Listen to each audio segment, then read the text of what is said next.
All right. Mallory McMorrow dropped out of the Michigan Democrat Senate race. So there were three Democrats in the primary. There was herself, Haley Stevens, and Abdul El-Sayed.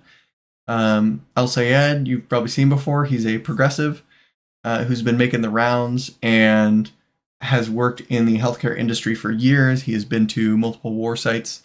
He has seen the devastation that can wrought and is looking to try and fix the system, basically.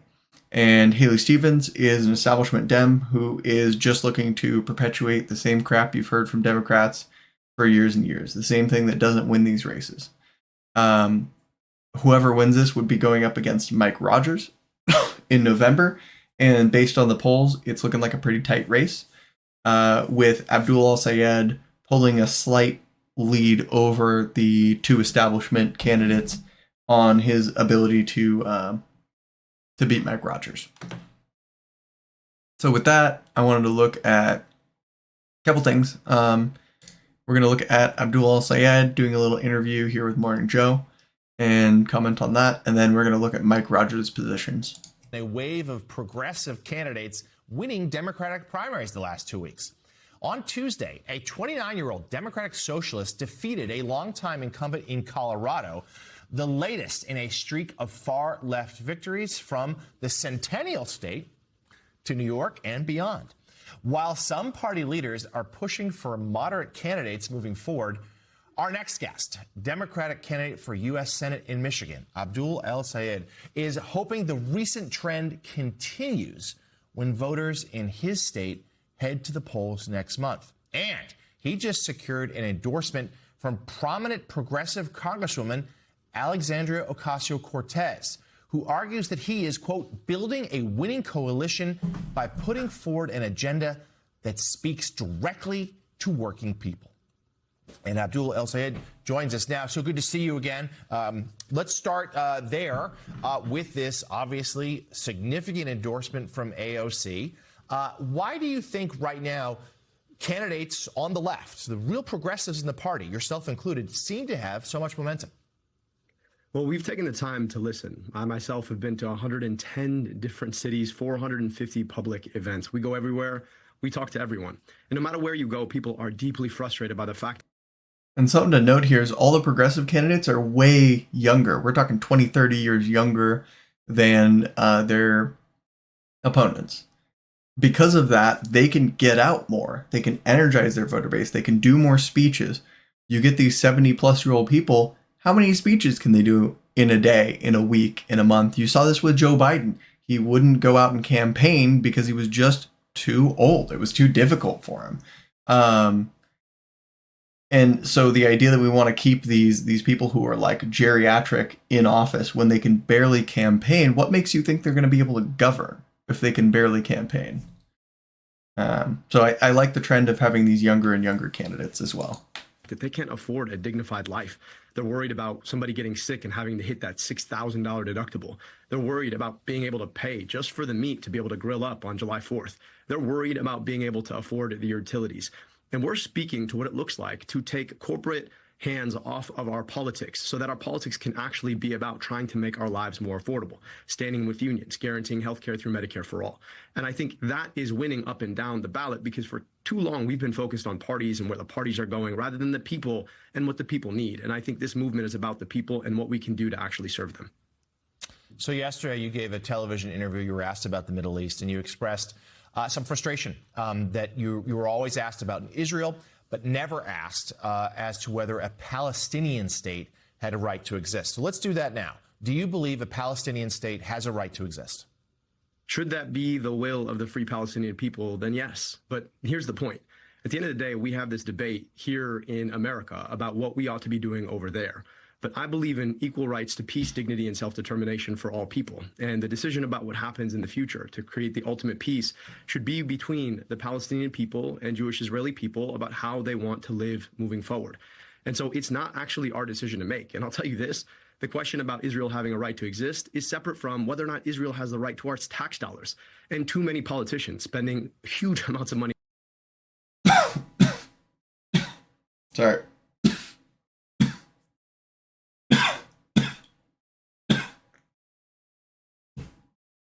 get a drink, and I'm going to cut this from the video. All right. In this race through AIPAC, think that our best use of our tax dollars is to be sent over there to drop bombs over there rather than to invest in healthcare and schools and housing here. And I happen to believe, as the next senator from Michigan, that I want my tax dollars spent in Michigan. So that, yeah, it goes to show like the amount of money that we've put into like one day in the war in Iran, we could have instead built like an entire school district basically in the U.S. Every day that we're wasting over there is thousands upon thousands of millions of dollars of munitions, and I think it was 1.2 trillion a day, something like that, that we've wasted on the war. On a war that did nothing but raised our prices. It did nothing beneficial for the U.S. We didn't change their nuclear program from what it was previously when we had bombed one of their nuclear sites. All we did was essentially hit the hornet's nest, and now, you know what? If they do ever get it, they're going to be fucking pissed. And they're going to look to take that aggression out on us because we, stuck our hand in the pot, basically.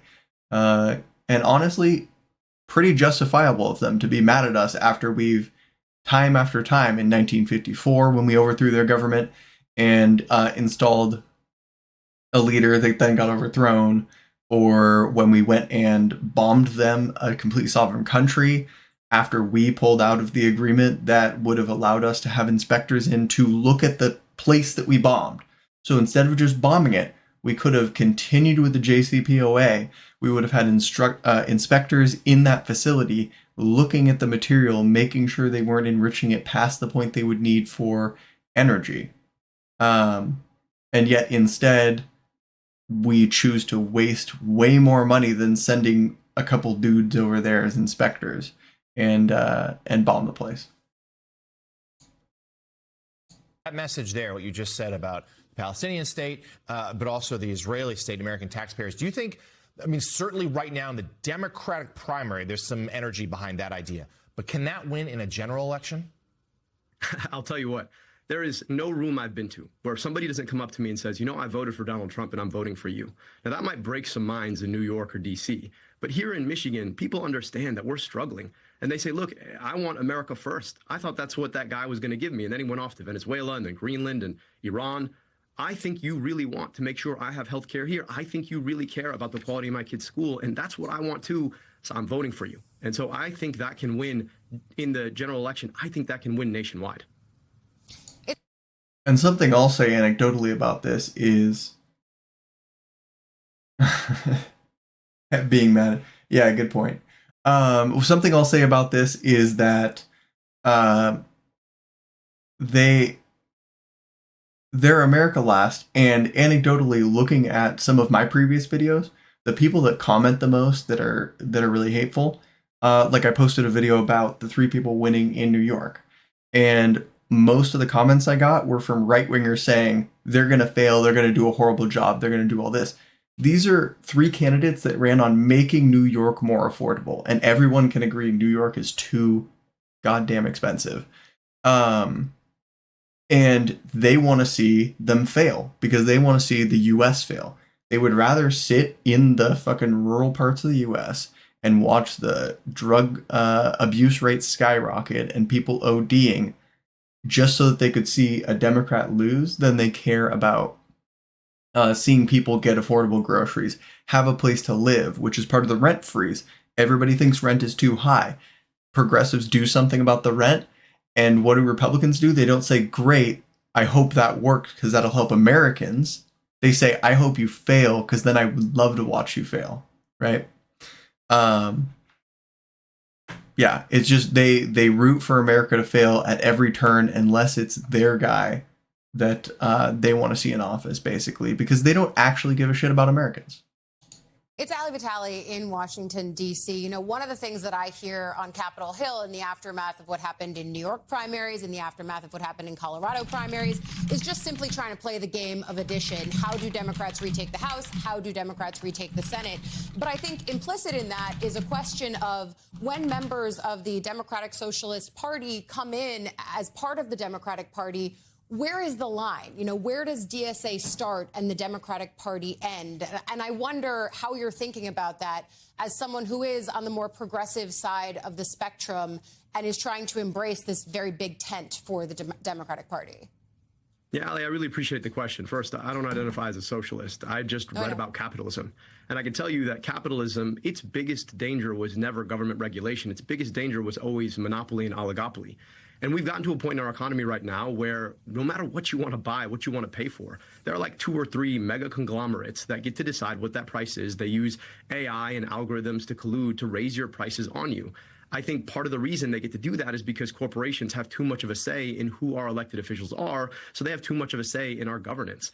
I just want regulation on capitalism so that actually works for people. I'm a doctor, and I saw that worst of all in healthcare. I wrote a book on Medicare for all. We don't need private health insurance, we need guaranteed health insurance. And we could do that easily if we were willing to get past big pharma, big insurance, big hospitals who are dominating our system right now. And one thing to note about the healthcare situation that people always talk about is you can't do healthcare. We don't have the money to do healthcare, even though we're supposed to be the strongest, wealthiest nation in the world. These people who are all America first when it comes to everything else think we're the weakest country when it comes to healthcare. Think how much money there is when you cut out insurance. How much, that's a tax break for poor Americans, basically, because we're just taking money from people who can't afford medical care and handing it over to a middleman, insurance, who does nothing to benefit your actual medical care. All they're doing is skimming money off the top. And so by taking out that entire system and making it a single payer system, you're effectively funneling more tax dollars to middle and lower income people in the US by making them not pay this extra tax of medical insurance, essentially. We can do hard things and we can actually provide for people if we're willing to break the chokehold that too many corporations and special interests have on our politics. You know, when you speak about the oligopoly, when you speak about who is getting rich right now as so many Americans are suffering, a lot of Americans are looking at Silicon Valley. And they're thinking to themselves, how is it that artificial intelligence as an industry is booming beyond precedent while people are struggling on Main Street? And so how do you propose dealing with that? How do you propose taking control, perhaps, of an industry that is going beyond what anyone had imagined? Thank you so much for asking that question, because it's a question I get asked at every single town hall I do. People are worried about a data center in their backyard. They're worried about whether or not they're going to have a job in the era of AI. We've proposed a plan called AI under democracy. Now, AI is new technology, but democracy is quite old technology that we've used to govern ourselves and the things that we create for a very long time. And I trust it to be able to govern AI as well. Right now, we have AI being created under the incentives driven by the greed of very, very rich billionaires, and I guess a trillionaire too.